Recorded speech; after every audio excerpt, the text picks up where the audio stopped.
is a good news, bad news poll for Olivia Chow, who is a year out from the next municipal election. In fact, there's a warning here for all civic politicians. People are not happy. The cost of living, unaffordable housing, and traffic gridlock. These are the top issues for people in Toronto, and there's pessimism over problems ever being fixed. The Canada Pulse Insights poll found only 36% of respondents say the city is on the right track, while 64% say Toronto is going in the wrong direction.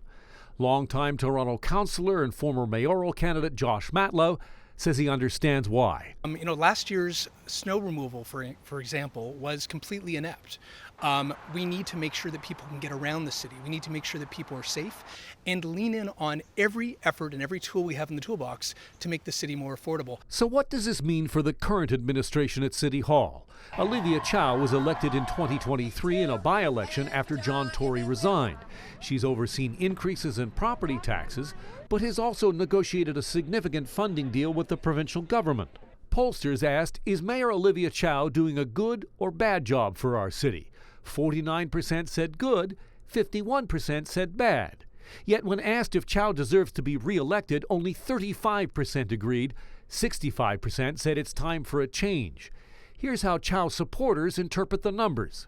Desire for change is always going to be there. Any poll, when you ask people, are you interested in a change? They're going to say, yeah, could things be better? Of course. But when you see half or even more than half of all Torontonians saying they think Chow is doing a good job, it means that the desire for change isn't necessarily a change in leadership.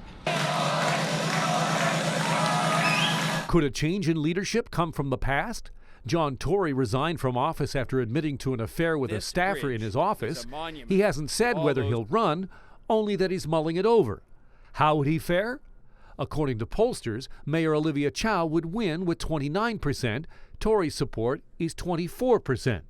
Toronto City Councillor Brad Bradford, the only declared candidate, has 8% support, but the top number is none of these, but possibly someone else at 33%. That certainly struck me. It's interesting when the mayor's personal approval ratings in Toronto are reasonably high, but if you actually look at right track, wrong track, time for change, that's 2/3. That is significant. The public at large is saying elected representatives are not fixing the issues that matter to us at a municipal level. Outside the city of Toronto, things are not much better for local politicians. In fact, both in Toronto and outside, 2/3 of respondents say the local mayor and politicians are not paying attention to the issues that matter most.